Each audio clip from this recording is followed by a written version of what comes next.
ಎಲ್ಲರಿಗೂ ನಮಸ್ಕಾರ. ಸರಸ್ವತಿ ಸರಳ ಅಡುಗೆಗೆ ಸ್ವಾಗತ.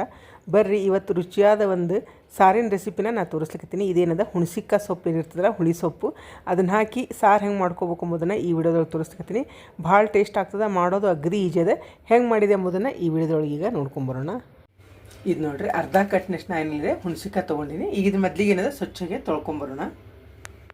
ಇದು ನೋಡಿರಿ, ಎಲ್ಲ ಏನದ ತೊಳ್ಕೊಂಬಂದಿನಿ. ಇದನ್ನೇನದ ಸಣ್ಣಗೆ ಹೆಚ್ಕೊಳ್ಳೋಣ. ಈಗ ನೋಡಿರಿ, ಒಂದು ಕುಕ್ಕರಿಗೆ ನಾನು ಅರ್ಧ ಬಟ್ಲದಷ್ಟು ತೊಗರಿಬೇಳೆ ಹಾಕ್ಕೊತೀನಿ. ಇದನ್ನು ತೊಳ್ಕೊಂಬರೋಣ. ಈಗ ತೊಗರಿಬೇಳೆ ತೊಳೆದೀನಿ. ಇದಕ್ಕೇನದ 2 ಬಟ್ಲದಷ್ಟು ನೀರು ಹಾಕೋಣ. ಅಷ್ಟು ಪುಡಿ ಹಾಕೊಳಕತ್ತೀನಿ. ಎಣ್ಣೆ ಹಾಕೋಣ. ಇದು ನೋಡಿರಿ, ಒಂದು ಉಳ್ಳಾಗಡ್ಡಿನ ಹಿಂಗೆ ಉದ್ದಕ್ಕೆ ಹೆಚ್ಚಿಟ್ಕೊಂಡಿನಿ. ಇದನ್ನು ಹಾಕೋಣ. ಇದಕ್ಕೆ ಒಂದು ಟೊಮೆಟೊ ಹಾಕೋಣ. ಇದು ಹುಣಸಿಕಾಯಿನ ಹೆಚ್ಕೊಂಡಿರ್ತೀವಲ್ಲ, ಇದು ಡೇಟ್ ಸಮೇತ ಹೆಚ್ಕೊಂಡಿ ನಾನು. ಅಂದರೆ ಡೇಟು ಕರಗ್ತದೆ ಎಲ್ಲನೂ ಅದರೊಳಗೆ, ಹಿಂಗಾಗಿ ಅದ್ರ ಸಮೇತ ಹೆಚ್ಕೊಂಡಿನಿ. ಅದನ್ನೂ ಇಲ್ಲ ಇದಕ್ಕೆ ಹಾಕೋಣಂತ. ಇಲ್ಲೇ ಗ್ಯಾಸ್ ಹೊತ್ತಿಸಿ ಕುಕ್ಕರ್ ಇಟ್ಕೊಂಡಿನಿ. ಇದೇನದ 3 ರಿಂದ 4 ಸೀಟಿ ಆಗ್ಬೇಕಾಗ್ತದೆ.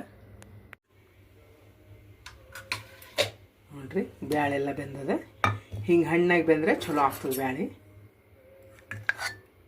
ಚಲೋ ಬೆಂದದ. ಇದನ್ನೊಮ್ಮೆ ಏನದ ಸೌಟಿಲೆ ತಿರ್ಕೊಳ್ಳೋಣ ಎಲ್ಲಾನು. ನೋಡಿರಿ, ಸೌಟಿಲೆ ಎಲ್ಲ ತಿರ್ಕೊಂಡು ಏಕತ್ರ ಆಗ್ಯದ. ಈಗೇನದ ಒಗ್ಗರಣೆಗೆ ಹಾಕೋಣ.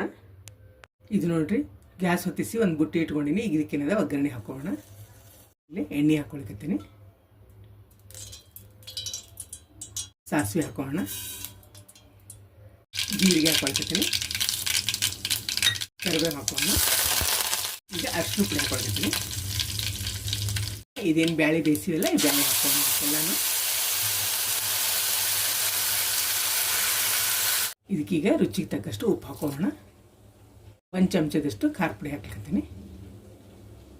ಇದು ನೋಡ್ರಿ, 2 ಚಮಚದಷ್ಟು ಸಾರಿನ ಪುಡಿ ಹಾಕೋಣ. ಇದಕ್ಕೆ ಒಂದು ಸಣ್ಣ ತುಂಡು ಬೆಲ್ಲ ಹಾಕೋಣ. ಇದನ್ನೇನದ ಒಮ್ಮೆ ಕೈ ಆಡ್ಸೋಣ. ಮತ್ತು ಚಲೋ ಹೊತ್ನಂಗೆ ಮಳ್ಳಿಗೆ ಬಿಡೋಣ. ಇದನ್ನು ನೋಡ್ರಿ, ಇಷ್ಟು ಹದಕ್ಕಿದ್ರೆ ಕರೆಕ್ಟ್ ಆಗ್ತದೆ.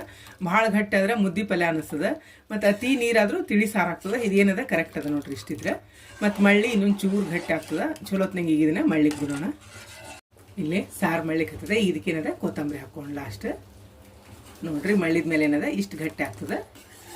ಇದೇನದ ಅನ್ನಕ್ಕೆ ಹಾಕ್ಕೊಂಡು ಊಟ ಮಾಡಲಿಕ್ಕೆ ಭಾಳ ಕರೆಕ್ಟ್ ಅದ ಹದ. ಈಗೇನದ ನಾವು ಗ್ಯಾಸ್ ಆಫ್ ಮಾಡ್ಕೊಳ್ಳೋಣ.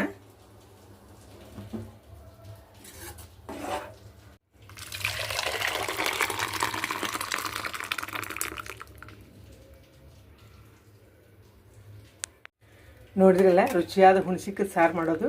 ಇದೇನದು, ನೀವು ಟೊಮೆಟೊ ಹಣ್ಣು ಬೇಕಂದ್ರೆ ಹಾಕೋಬೋದು, ರುಚಿ ಜಾಸ್ತಿ ಆಗ್ತದಂತ ನಾವು 1 ಟೊಮೆಟೊ ಹಾಕೀನಿ. ಯಾಕಂದ್ರೆ ಹುಣಸಿಕಾಯಿ ಸೊಪ್ಪನ್ನ ಹುಳಿ ಇರ್ತದೆ. ಮತ್ತು ಬೇರೆ ಹುಳಿ ಏನು ಬೇಕಾಗಂಗಿಲ್ಲ ಇದಕ್ಕೆ. ಹುಣಸೆ ಹಣ್ಣು ಆಯ್ತು, ನಿಂಬೆ ಹಣ್ಣು ಆಯ್ತು, ಯಾವುದು ಬೇಡ. ಟೊಮೆಟೊ ಹಣ್ಣು ಹಾಕಿದ್ರೆ ರುಚಿ ಸ್ವಲ್ಪ ಜಾಸ್ತಿ ಆಗ್ತದೆ ಅಂತ ಹೇಳಿ ನಾವು 1 ಟೊಮೆಟೊ ಹಾಕೀನಿ. ಭಾಳ ಅಂದ್ರೆ ಭಾಳ ಟೇಸ್ಟ್ ಆಗ್ತದೆ. ಬಿಸಿ ಬಿಸಿ ಅನ್ನಕ್ಕೆ ತುಪ್ಪ ಹಾಕೊಂಡು ಊಟ ಮಾಡಿದ್ರೆ. ಮತ್ತು ಚಪಾತಿಗೂ ಏನದ ಈ ಸಾರು ಹಚ್ಕೊಂಡು ತಿನ್ಬೋದು. ನೋಡಿರಿ, ಇಷ್ಟು ಕರೆಕ್ಟ್ ಅದ. ಇದು ಹದ ಹಿಂಗೆ ಮಾಡ್ಕೊಂಡ್ರೆ ಅನ್ನದ ಜೊತೆ ಭಾಳ ರುಚಿ ಆಗ್ತದೆ. ಈ ಹುಣಸಿಕಾಯಿ ಸೊಪ್ಪು ಸಿಕ್ಕಾಗ ನಿಮ್ಮ ಮನೆಯೊಳಗೆ ನೀವು ಒಮ್ಮೆ ತಪ್ಪದೆ ಟ್ರೈ ಮಾಡಿರಿ. ಈ ವಿಡಿಯೋ ನಿಮಗೂ ಎಲ್ಲ ಇಷ್ಟ ಆಗಿದೆ ಅಂದ್ಕೊಂಡೀನಿ. ಮತ್ತೊಂದು ಸಾಂಪ್ರದಾಯಿಕ ಅಡುಗೆಯೊಂದಿಗೆ ಭೇಟಿಯಾಗೋಣ. ಶ್ರೀರಾಮ ಸಮರ್ಥ.